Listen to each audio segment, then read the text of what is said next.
Bismillahirrahmanirrahim. Assalamualaikum warahmatullahi wabarakatuh. Selamat jumpa kembali sahabat Ligis Boys dimanapun Anda berada. Tetap bersama Bang Anto. Semoga Anda selalu sehat, bahagia bersama keluarga-keluarga tercinta. Khusus Anda para pencari kerja, adik-adik sekalian yang masih mencari kerja, semoga rezeki Anda dimudahkan oleh Allah SWT. Yakin sudah siap untuk ikut tes di Kementerian BUMN? Sudah apply lamarannya, sudah dapat nomornya secara online, tinggal nunggu kapan tesnya. Ikuti terus channel Legacy Boys, karena saya nanti akan banyak bercerita, membagikan tips and trik bagaimana siasat kita menghadapi tes-tes yang akan diadakan oleh Kementerian BUMN. Untuk itu, ikuti terus channel ini, subscribe, like, dan bunyikan loncengnya, karena nanti video ini akan berseri sampai selesai, termasuk nanti juga untuk teman-teman yang sudah bekerja, saya akan berbagi pengalaman berkarir di Kementerian BUMN sampai di eselon 1. Demikian, ikuti terus, jangan kemana-mana.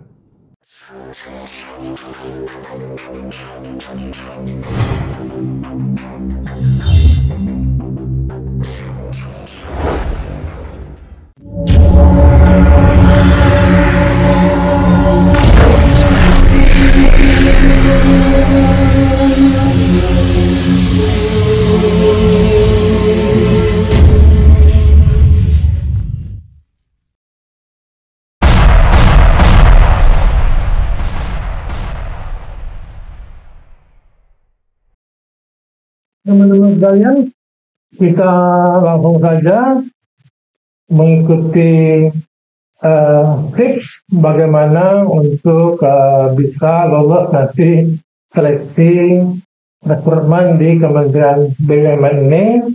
Suatu legasi yang bisa saya sampaikan selaku orang yang dulu pernah berkarir di Kementerian BUMN ini. Semoga Anda mendapatkan rezeki bisa bergabung di Kementerian BUMN. Di tahun 2023 kita mengaca bahwa berbagai jenis soal dari Kementerian BUMN itu terdiri dari beberapa jenis tes.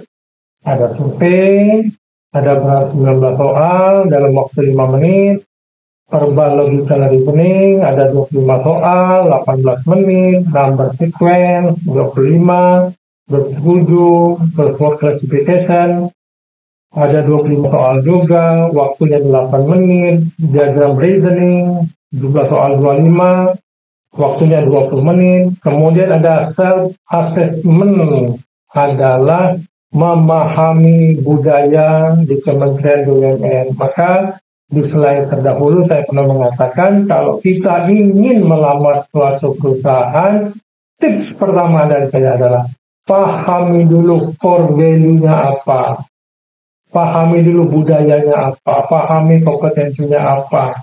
Ternyata di sini kan dapat gambaran kita, jumlah soal jauh lebih banyak, begitu.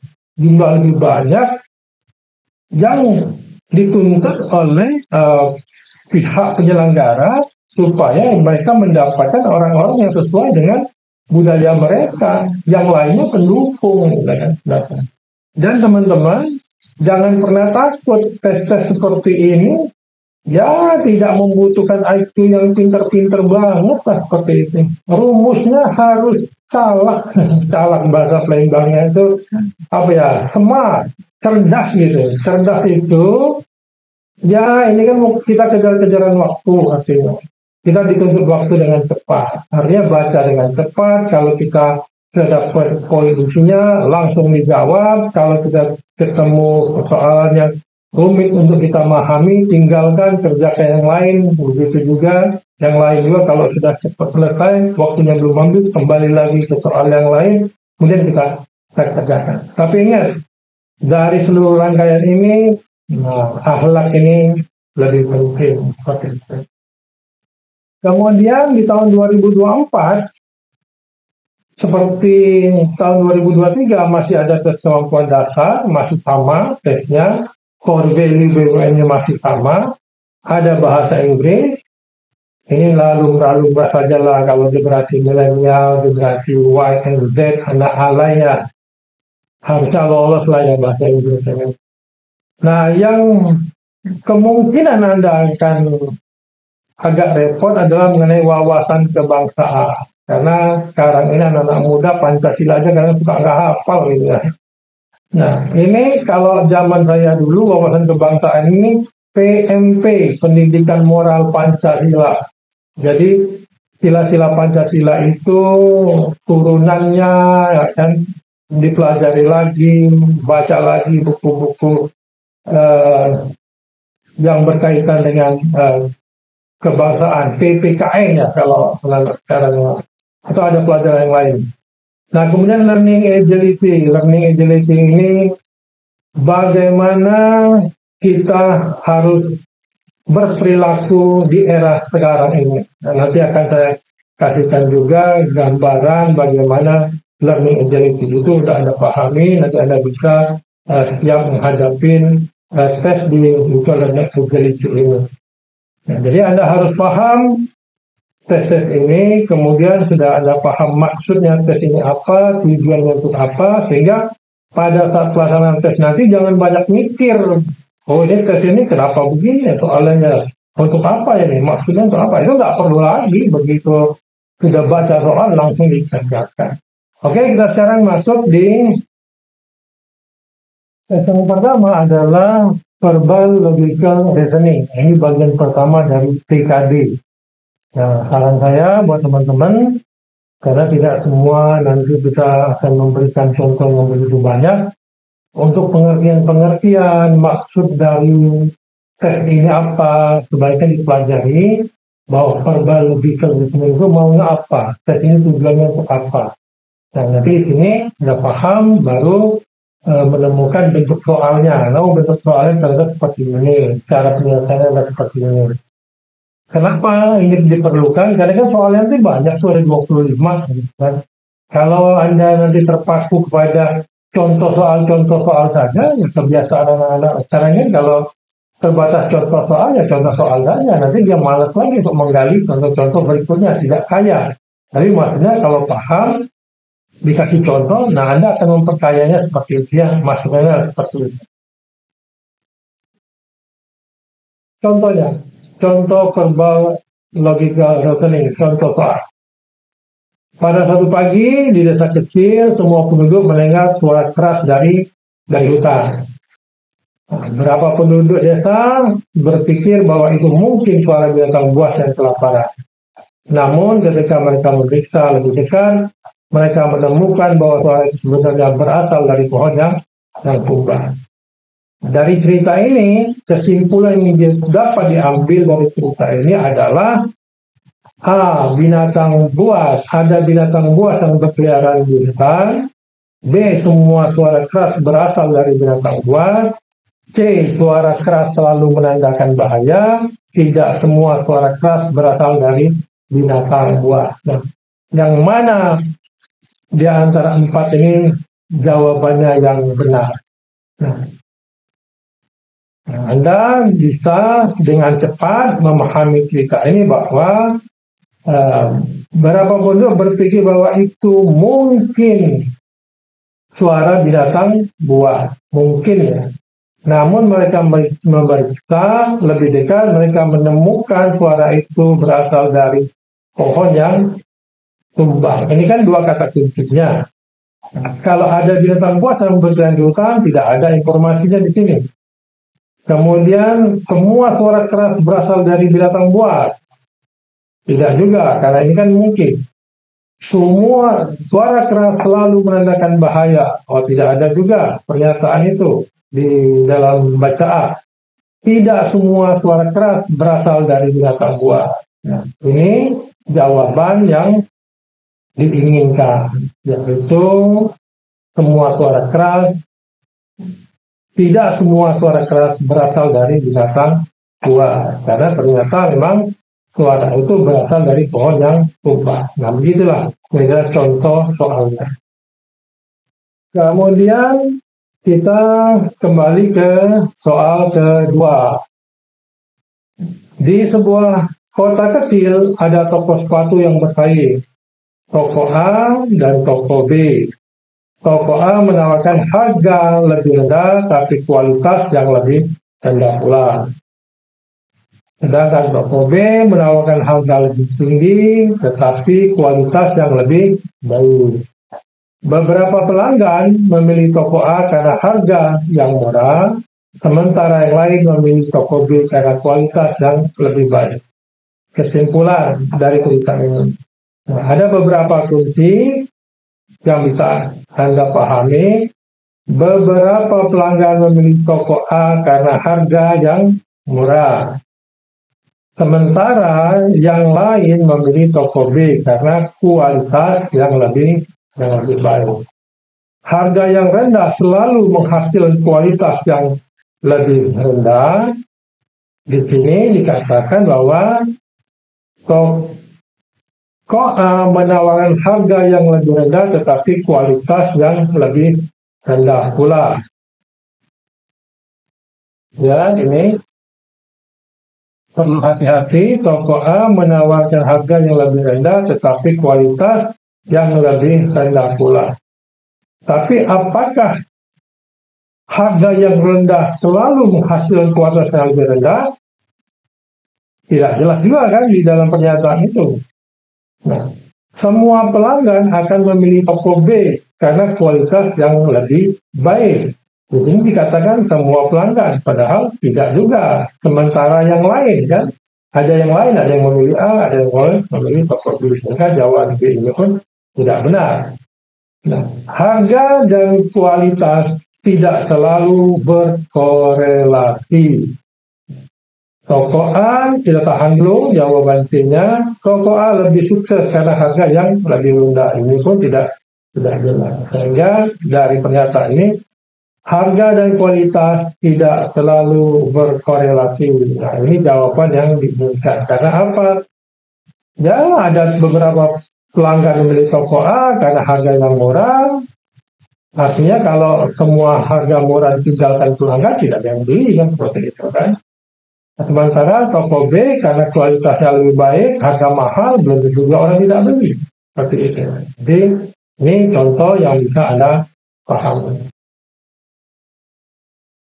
Kemudian verbal logical reasoning yang ketiga. Nah, ini lebih rumit untuk dipahami, tapi nanti ada kuncinya. Pada suatu pleno dalam seminar, ada 6 orang pembicara yang duduk sejajar di kursi depan. Toyib ingin berada di sebelah Anto. Ini kunci ya, Toyib sebelah Anto. Tetapi keduanya tidak ingin bersebelahan dengan Joko. Nah, gitu ya. Joko ingin berada di kursi ujung. Ini kunci juga nih.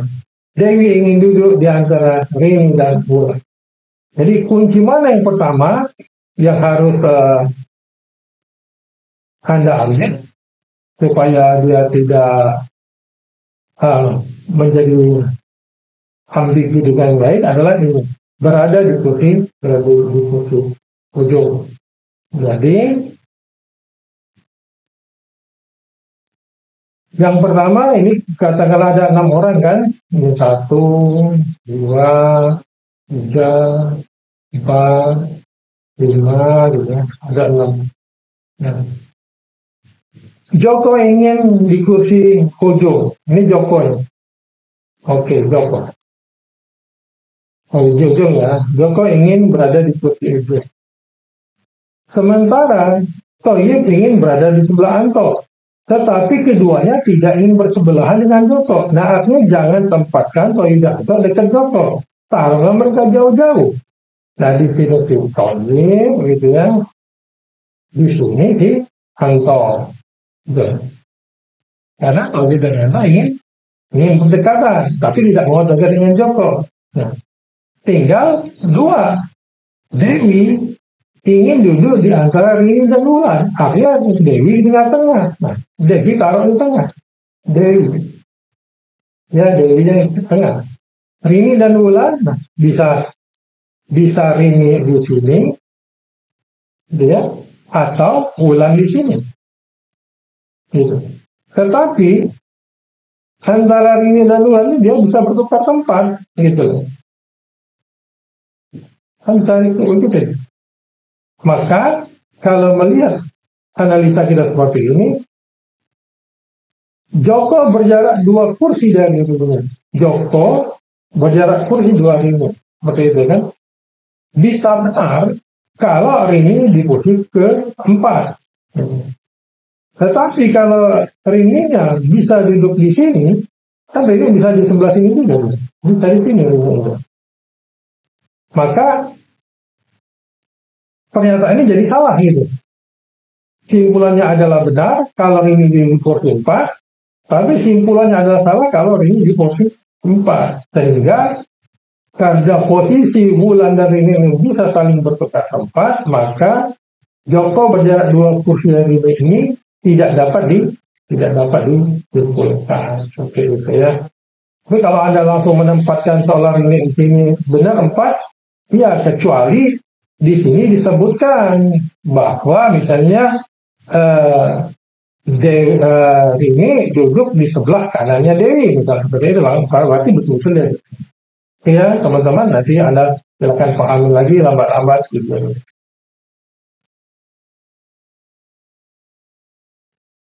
Kemudian yang berikutnya, ini agak panjang ceritanya. Lisa adalah seorang penggilat wrestling yang baru saja pulang dari Palembang. Selama di Palembang, Lisa mengunjungi berbagai tempat wisata seperti Jembatan Ampera, Pasar Durian Kuto, dan Museum SMB2. Lisa juga mencoba berbagai kuliner khas Palembang seperti tempe dan model. Selain itu, Lisa juga menghadiri upacara keagamaan Ziarah Kubro dan sempat mengikuti kelas tari tanggai di sanggar tari yang terkenal. Selama di Palembang, Lisa sering menaiki perahu sebagai alat transportasi penyeberangan sungai yang membuatnya sangat terkesan sehingga berencana untuk kembali lagi ke sana. Pernyataannya, Lisa mengunjungi berbagai tempat wisata seperti Jembatan Ampera, Pasar Durian Kuto, dan Semblang. Kalau ini sudah jelas kan? Ini yang dinyatakan, gitu kan? Dan ini jelas simpulan di sini. Baru ya Palembang, selama di Palembang Lisa mengunjungi tempat wisata seperti Jembatan Ampera. Nah, kalau kita bahas cepat, cerita-cerita yang lain ini sebenarnya untuk mengacaukan pemikiran kita saja, bahwa kalau dari sini jawabannya adalah nomor satu, simpulannya adalah benar. Sekarang tes kedua adalah number sequence. Nah, number sequence ini nanti ada berbagai macam deret angka yang harus kita baca. Bagaimana Anda bisa memahami pola tertentu, mencakup penjumlahan, pengurangan, pembagian, perkalian, dan mungkin juga kuadrat. Nah, tugas Anda nanti adalah untuk menemukan pola tersebut dan melanjutkan urutan angka berdasarkan pola tersebut. Nah, kalau contoh yang paling sederhana dari tes ini, misalnya 1, 4, 7, 10. Angka berapa selanjutnya? Ini kan sebetulnya ditambah 3 tambah 3. 1 tambah 3, 4. 4 tambah 3, 7. 7 tambah 3, 10. 10 tambah 3, 13. Dan selanjutnya. Ini kan seperti itu. Ini yang paling mudah lah cerita. Nah, ini yang dipakai di Kementerian BUMN. Jadi ada angka, 3 angka di sebelah kiri, nanti ada 3 angka di sebelah kanan, dan ada 5 angka di tengah-tengahnya. Nah, A, B, C, D, E. Sehingga Anda akan mencari, nanti diminta mencari mana angka yang salah, yang tidak sesuai dari urutan yang dinyatakan di sini. Nah, sekarang kita lihat dari 1 ke 5, 5 ke 11, bagaimana pola urutannya. Nanti Anda juga akan lihat 89 ke 109, pada sini bagaimana akan Anda dapatkan polanya. Seperti itu. Bagaimana Anda memahami. Nah, kalau ini, kalau Anda perhatikan 1 ke 5. 1 ke 5 ini kan penambahannya 4. ditambah 4. 5 ke 11, ini ada penambahan 6. Dan 11 ke 19 itu ditambah 8. Artinya, menyelesaikan soal ini adalah dengan pola penambahan dari 4 terus ditambah 2 untuk bilangan berikutnya, naik ke 2. 4 ditambah naik ke 2 jadi 6, 5 tambah 6 11. Karena di sini udah 6 maka dia akan pindahkan jadi 8 gitu kan, maka 19. Nah, angka berikutnya 19 karena ini 8 maka di sini harus 10 gitu kan. Ya, totalnya 29. Ini kalau udah 10 maka dia harus 12. 12 harusnya di sini tidak 42. Berapa? Harusnya di sini 41. Nanti 41 ditambah di sini berapa? 14. Totalnya jadi 55. Nah, berikutnya di sini 55 nanti ditambah 16. Terus begitu, nanti akan Anda buktikan. Maka jawaban dari tes soal ini adalah, yang salah itu adalah jawaban yang ini, gitu kan? Yang ini ya, karena dia 42-nya kan yang salah.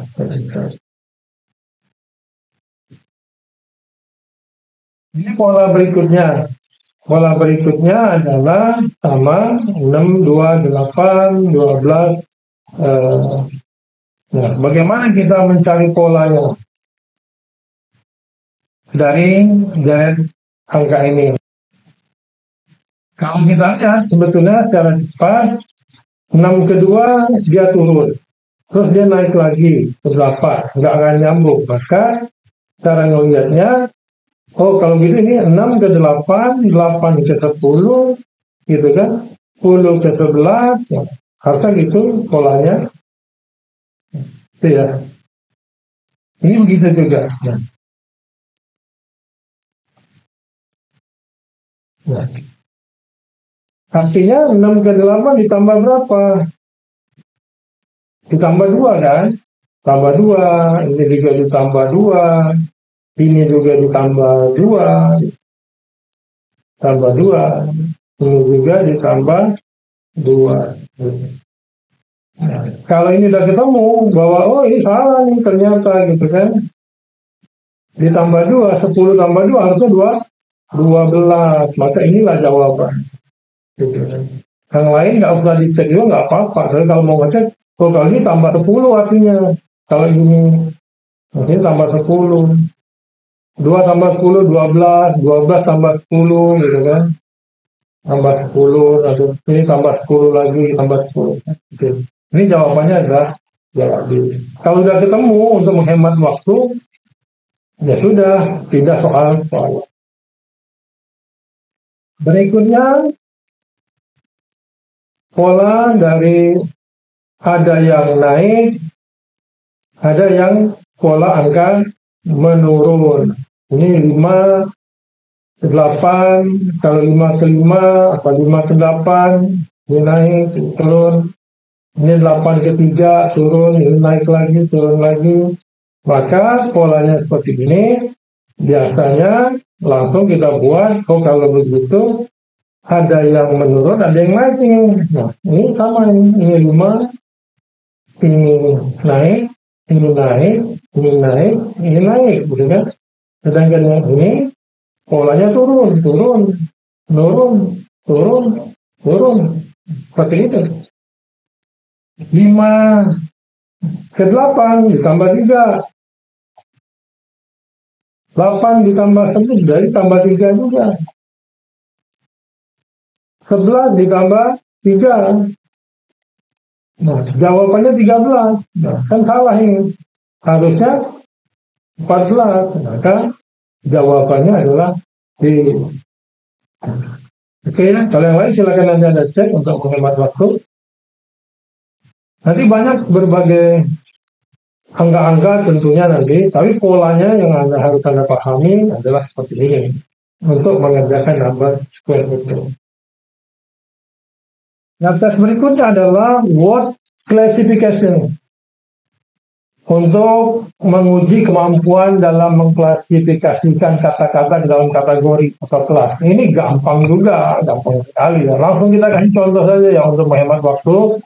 Nanti Anda pahami dulu tapi yang dimaksud word classification ini apa, supaya nanti mengerjakan soal-soal yang banyak Anda akan lebih mudah. Tapi di sini saya kasih contoh beberapa soal tentang word classification. Carilah kata berikut yang tidak termasuk dalam kelompoknya. A. Sapi, onta, kuda, harimau, gajah. Mana yang tidak masuk dalam kelompoknya? Ya tentu saja harimau. Kenapa?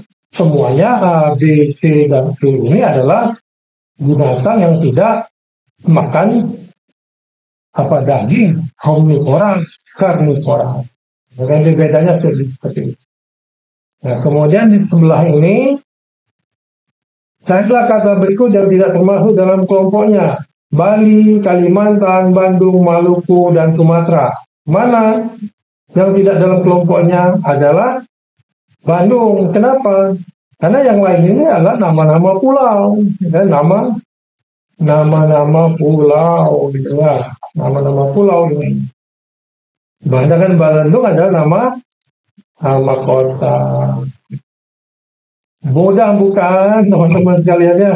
Coba kita lihat lagi. Nah, satu kata yang tidak memiliki kesamaan dalam hal tertentu. Ada lihat nih, apa maunya ini? Dalam hal tertentu. Dan trapesium, heksagon, persegi, layang-layang, ketupat. Apa yang tidak memiliki persamaan tertentu adalah kalau begitu ini pasti tentang sudut. Nah, tentang sudut. Nah, heksagon ini Anda tahu kan heksagon itu bentuknya seperti ini ya. Nah, gitu ya. Jelek sekali. Kalau persegi ya persegi gitu ya. Gitu. Layang-layang bentuknya begitu. Empat sudut. Ketupat juga begitu, ya, ketupat, nah, trapesium juga, gimana trapesium? Nah, jelas. Nah, yang jelas ini heksagon ini sudutnya 6 ya. Nah, jadi jawabannya adalah, mohon maaf ya, gambar saya kurang jelas, tapi Anda nanti tinggal pelajari lagi. Bahwa kalau ini maunya adalah bentuk-bentuk sudut yang dimaksudkan. Kemudian soal yang lain, satu huruf yang tidak memiliki kesamaan dalam hal tertentu.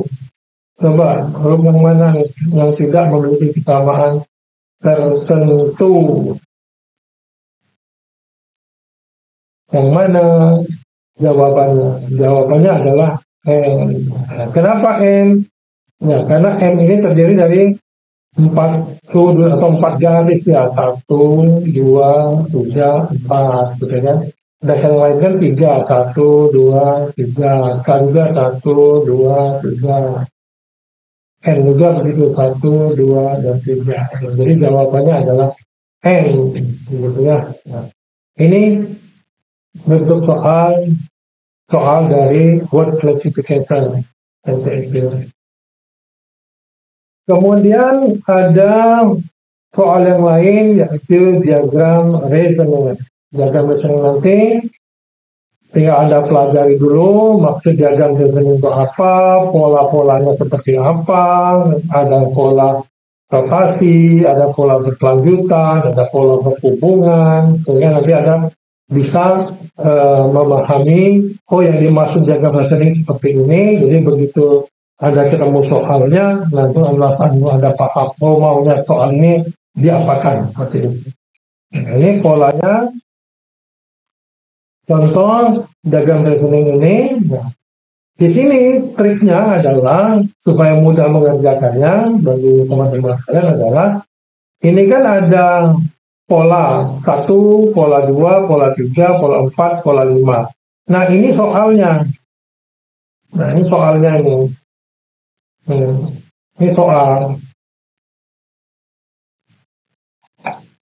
Yang ini jawaban. Jawabannya A, B. Nah, jawabannya ini ya. Jawabannya mana?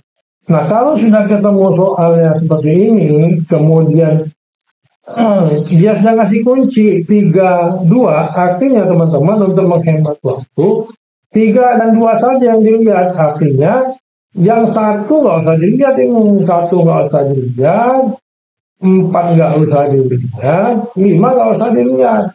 Karena soal ini harus diselesaikan dengan pola 3 dan pola 2. Nah, sekarang kita lihat pola 2 dulu misalnya. Pola 2 ini kan gambarnya seperti ini, kemudian diputar ke atas, berbalik ke atas. Nah, yang pertama. Jadi kita lihat kalau ini diputar dia ke atas, maka nanti panahnya kan akan ke atas. Setelah diputar, pola ketiga adalah gambarnya tinggal separuh, gitu kan?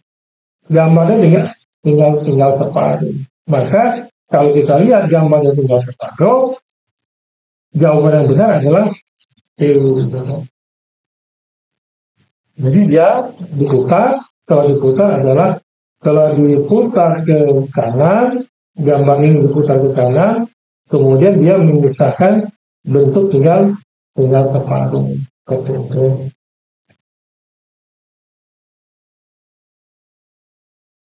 Contoh soal diagram reasoning yang berikutnya adalah tetap dengan 2 kunci ya di sini, 2 kunci, nomor 4 dan nomor 5. Sehingga untuk mempersingkat waktu Anda, maka yang nomor 1 sama 3 tidak perlu kita lihat. Lihat saja nomor 4, nomor 5. Ini cara menghemat. Perhatikan di gambar keempat, gambar 1 berubah. Ya, gambar 1-nya berubah. Sedangkan nomor 2-nya tetap. Di gambar nomor 5, ininya tetap. Ya. Nah, yang ini gambar keduanya berubah. Sehingga kita diminta menyelesaikan soal ini dengan 2 pola di nomor 4 dan nomor 5. Jadi akan kita lihat gambar mana yang satu ini dia berubah arah seperti ini. Kita lihat nomor 1 berubah arah, ini juga berubah, dilakukan, ini juga berubah. Terus kita cari yang ini berubah nih, bertambah ya. Gambar yang pola kelima, yang gambar keduanya dia bertambah. Kalau pola utama kan dia tetap, tapi kita ambil pola keduanya, gambar keduanya berubah. Nah, gambar keduanya ini dia bertambah. Ini dia bertambah. Kalau ini dia bertambah, tapi ininya tidak berubah. Ininya berubah, tapi ininya tidak. Sehingga jawaban kita adalah E. Untuk menunjukkan 2 pola gambar ini. Nah, kalau nanti ketemu soalnya cuma 1 saja, misalnya 1 ya misalnya, nah, misalnya polanya hanya pola nomor 4 saja. Jadi Anda hanya melihat pola di nomor 4 saja, misalnya seperti itu. Nah, pola nomor 4 ini adalah yang gambar 1-nya berubah, gambar tetap. Nah, kalau pola nomor 4, itu jawabannya adalah ini misalnya ya, kalau contoh misalnya 4.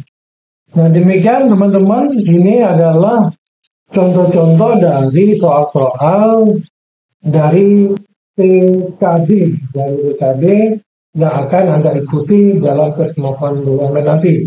Untuk berikutnya, di video-video berikutnya, nanti saya akan share kembali bentuk-bentuk kemungkinan soal dari core value BUMN, dan juga nanti yang mengenai wawasan kebangsaan, dan juga nanti informasi lah paling tidak, kalau tidak bentuk soal, tapi saya ingin memberikan pemahaman apa yang dimaksud dengan learning ability itu. Demikian sahabat sekalian, semoga Anda beruntung, terus berdoa, pelajari calak-calak ya, smart, cerdas-cerdas dalam mengantisipasi dalam penyelesaian pekerjaan ini. Saya yakin ini soal yang gampang, mudah diikuti, nah tinggal nasib Anda untuk selalu diperjuangkan. Demikian, Assalamualaikum warahmatullahi wabarakatuh.